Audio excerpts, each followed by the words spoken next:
come to guidance on provisions relating to depreciation under the Companies Act 2013. In Companies Act 2013, there is a schedule number 2, which has replaced schedule number 14 of Companies Act 1956. Earlier there was a schedule number 14 under Companies Act 1956, which has been replaced by schedule number 2 under Companies Act 2013. Is it right? This schedule 2 Companies Act 2013 is very different from the schedule 14 of Companies Act 1956. So what is the difference? In 1956 Act, the rate of depreciation was given. In 2013 Act, rate of depreciation is not given. What is given? Useful life of the assets are given. Useful life of the assets are given. So henceforth depreciation will be provided over the useful life as given in schedule 2 by the companies. Is it right? And it has become operational from the schedule tier 2 has become operational from 1/4/2014. Okay. So schedule 14 has been replaced with schedule 2 for depreciation calculation. It's a very major change. And from 1/4/14, every company will have to compulsorily adopt schedule number 2. If you don't adopt, auditors will qualify the audit report because then you have not followed the Companies Act. As per section 123 of the Companies Act 2013, depreciation will be calculated as per schedule 2, and these provisions have been brought into effect from 1/4/2014. So before we go to schedule 2, we will first understand what is depreciation. Is it right? Depreciation as defined in schedule 2 is the systematic allocation of the depreciable amount of an asset over its useful life. Systematic allocation of the depreciable amount of an asset over its useful life. This is the definition given in accounting standard 28 also. तो आपको अगर समझना हो और अच्छे से तो ये definition AS 28 में भी है. बाबा आप बताएंगे क्या ये definition accounting standard 6 में भी है या accounting standard 6 का definition different है? Accounting standard 6 का definition different है. Is it right? So in AS6 it's a measure of wear and tear, okay, reduction in value of a fixed asset over a period of time due to use, efflux of time, obsolescence or any other market factors. Is it right? But दोनों का purpose वही है. Definition का purpose क्या है? Depreciation should be you should charge the cost of fixed asset over the useful life of the fixed asset. एक हम machine rent पे लेंगे तो रेंट चार्ज कर देंगे पेनल अकाउंट में, लेकिन वही मशीन जब हम बाय करेंगे तो एक कैपिटल अमाउंट इनकर करते हैं, उसको बैलेंस शीट में कैपिटलाइज कर देते हैं, but we are using the machine over the useful life. So some portion of the machine should be transfer to P and L account every year over the useful life of the machine. So that is the idea. Is it right कि अगर capital expenditure incur करते हैं तो उसको useful life में spread करना है. Revenue expenditure incur करते हैं, we charge it off to P and L account in the same year. Okay, तो यहां पर देखिए बहुत सारे टर्म्स उन्होंने यूज किया. Systematic allocation. सिस्टमैटिक अलोकेशन मतलब जितनी मर्जी उतना उठा के नहीं, कभी भी पेनल अकाउंट में नहीं डाल देना है. You have to match the revenue with the expense. So that is why you can follow straight line method, you can follow WDV method. आपको लगता है अगर रेवेन्यू इक्वली जनरेट होगा एसेट से तो हम उसको SLM मेथड से अपोर्शन करते हैं. आपको लगता है रेवेन्यू पहले ज़्यादा होगा बाद में कम होगा एसेट से तो हम लोग WDV मेथड फॉलो कर सकते हैं, और we can apportion on some other systematic basis. Okay, of the what you have to apportion, not the cost of the asset.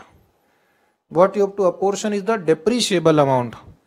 Depreciable amount is not equal to cost. Depreciable amount is equal to cost minus residual value.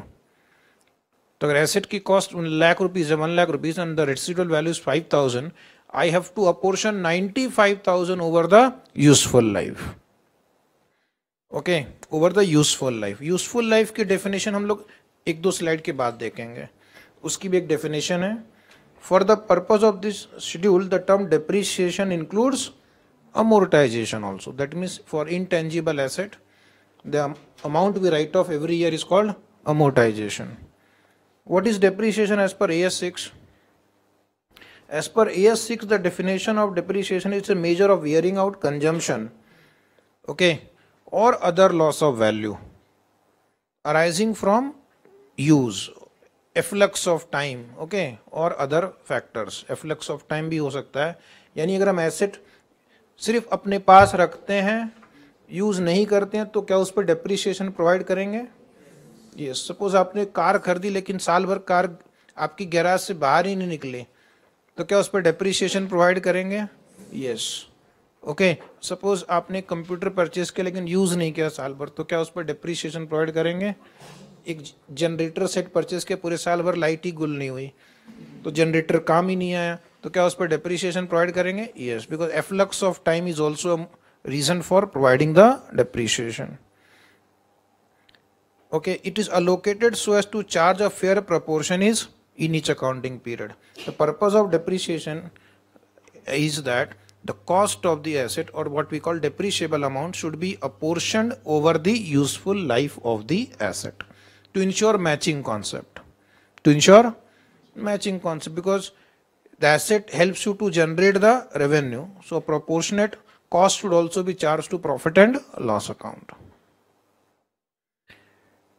It includes amortization where useful life is predetermined. So this was depreciation का definition as per AS6. Now what is the definition of depreciable asset? Depreciable asset is not fixed asset. Okay, all fixed assets are not depreciable asset. Example, land. Land is a fixed asset, but land is not a depreciable asset. So depreciable asset is defined as, जो उसके main features है मैंने लिख दिया, expected to be used in more than one accounting period. Expected to be used in more than one accounting period. Okay. Then second, have a limited useful life. Have a limited useful life. That is why मैंने यहाँ पे note लिखा है आपके लिए bracket में, land is not a depreciable asset because land has unlimited useful life. Okay. अभी land की कॉस्ट को आप किससे डिवाइड करोगे? नंबर ऑफ ईयर्स होना चाहिए ना कुछ तो, but number of years infinite है, तो किसी नंबर को इनफाइनाइट से डिवाइड करोगे तो आंसर जीरो आएगा, इसलिए लैंड पे जीरो डेप्रिसिएशन प्रोवाइड करते हैं, लेकिन इनफाइनाइट से डिवाइड करने के बाद तो आंसर जीरो आता है, ठीक है। लेकिन अगर land is a lease hold land, आपने सपोज 20 ईयर के लिए लीज होल्ड लैंड लिया है और आपने कुछ अमाउंट कैपिटलाइज किया जो प्रीमियम पे किया था, तो उसको हम लीज होल्ड पीरियड के ऊपर राइट ऑफ कर सकते हैं। Third feature of depreciable asset, it is held by an enterprise for use, बेचने के लिए नहीं, यूज करने के लिए। बेचने के लिए तो फिर क्या हो गया? Inventory. Held for use in production, supply of goods और रेंडरिंग ऑफ सर्विस और रेंटल्स और एडमिनिस्ट्रेशन। एक और चीज जो है नहीं लिखी हुई है, but not meant for sale in the ordinary course of business, but not meant for sale in the ordinary course of business. ऐसा नहीं कि मैं प्रोजेक्टर सेल नहीं करूंगा, कभी ना कभी तो उसको सेल करेंगे, but that is not sale in the ordinary course of business. ऐसे कोई वॉक इन नहीं कर सकता हमारे ऑफिस में, बोलेगा वो प्रोजेक्टर दे दो हमें। It is not mean for sale in the ordinary course of business. जब उसकी लाइफ खत्म या यूटिलिटी खत्म हो जाएगी, then we are going to sell it, but that is very rare. Okay, so that is depreciable asset. क्या ये calculator depreciation, क्या कैलकुलेटर डेप्रिशिएबल एसेट है? क्या आपका कैलकुलेटर डेप्रिशिएबल एसेट है? Yes, because it is going to be used for more than one accounting year. It has a limited useful life and it is meant for production और rendering of service, but not meant for sale. तो क्या उस पर depreciation provide करना चाहिए? क्या calculator पर depreciation provide करना चाहिए? The answer is yes. What is a depreciable amount? Depreciable amount is the cost of an asset or other amount substituted for cost. Cost or amount substituted for cost. What do you mean by amount substituted for cost? You may revalue the asset. So therefore the revalued amount becomes the amount in place of cost minus residual value. Okay. So mathematically cost oblique amount substituted for cost minus residual value. इस amount को depreciate करना है over the useful life. Okay. Cost or amount substituted for cost minus residual value. This amount you will depreciate over the useful life. Now the definition of useful life. What is useful life? Useful life is defined in two ways. This definition is same in AS6 also. या तो आप उसको number of years के term में define करो या फिर आप उसको नंबर ऑफ यूनिट्स के टर्म में डिफाइन करो. So useful life of N asset is the period. यहाँ पे टाइम के बेसिस पे डिफाइन किया गया, मतलब मंथ्स या year, over which an asset is expected to be available for use by an entity. An asset is expected to be used by an entity, you can say. Is it right? That is called useful life. जितने समय तक आप उसको अपने business में revenue generate करने के लिए यूज करोगे. Useful life and physical life are not same. This computer has a physical life of 20 years. Okay, 20 साल बाद भी हम जाएंगे तो एक कंप्यूटर आपको कहीं ना कहीं मिल जाएगा एज इट इज, लेकिन हम इसको 20 साल यूज नहीं करने वाले, 5 ईयर यूज करने वाले हैं. तो हमारे लिए यूजफुल लाइफ कंप्यूटर की कितनी हुई? 5 ईयर्स. तो हमें 5 साल में इसका डेप्रीशिएबल अमाउंट अमोर्टाइज करना है. ओके. और number of production or similar units expected to be obtain from the asset by the entity. जैसे माइंस के केस में क्या करते हैं, हम एस्टिमेट करते हैं कि इस माइन से कितना यूनिट आउटपुट निकलेगा. इस साल कितना यूनिट निकला, unit of this year divide by expected unit into depreciable amount. That is how we provide depreciation in case of mines. Okay, suppose एक प्रोजेक्टर की लाइफ 2000 आवर्स है, एक प्रोजेक्टर की लाइफ 2000 आवर्स है. इस साल हमने सिर्फ 500 आवर्स यूज किया. इस साल हम डेप्रीशिएशन क्या करेंगे? 500 divide by 2000 into depreciable amount. एक फोटोकॉपी मशीन में आप एक साथ सिर्फ, मान लो ऐसी मशीन है कि आप उससे 10,000 प्रिंट निकाल सकते हैं. 10,000 प्रिंट निकालने के बाद खत्म. तो उस समय उसकी यूजफुल लाइफ 10,000 यूनिट है. आपने 2 साल में 10,000 यूनिट निकाल लिया तो 2 साल में खत्म हो गया वो. 3 साल में निकाला तो 3 साल में खत्म हो जाएगा वो. ओके. नॉर्मली आपकी जो शेड्यूल 2 उसमें useful life number of years में स्पेसिफाइड है, but that is not necessary condition. How to estimate useful life? One of the most difficult task is to estimate useful life in today's world. For how many years an asset would be useful to an entity? Can we say it with certainty? No. So therefore it is an estimated number. Useful life is an estimated number. It is in some cases predetermined based on contractual term. For example, an asset taken on lease for 5 years and it is a finance lease. तो आपको depreciation provide करना पड़ेगा finance lease में अपनी books में. But उस case में आप उसको 5 ईयर ही डेप्रीशिएट करोगे, क्योंकि आपका जो टर्म है वो 5 साल के लिए, 5 साल के बाद वो एसेट वापस करना है आपको. इट डिपेंड्स ऑन एक्सट्रैक्शन और कंजम्पशन. ओके, आप एसेट को कैसे यूज करते हैं. एक टैक्सी ड्राइवर है, एक टैक्सी कंपनी है, वो 24 घंटे टैक्सी को रोड में दौड़ाती है. एक डॉक्टर है, बेचारा सुबह सुबह घर से निकलता है और क्लिनिक तक जाता है, फिर रात को वापस एक बार आ जाता है. बाकी टाइम वो जो कार है उनके वहां पे क्लिनिक के गैराज में पड़े रहती है. तो डेप्रीशिएशन कौन ज्यादा प्रोवाइड करेगा? टैक्सी वाला ज्यादा प्रोवाइड करेगा. तो उसकी यूजफुल लाइफ कम होगी, उस कार की 3-4 साल होगी. ड्राइवर की कार जो आराम से 20-25 साल चल सकती है. ओके. डॉक्टर, सॉरी, आजकल कुछ भी हो सकता है ना. एक उबेर में रजिस्टर करवा के एक डॉक्टर भी कुछ समय के लिए ड्राइवर बन सकता है ना.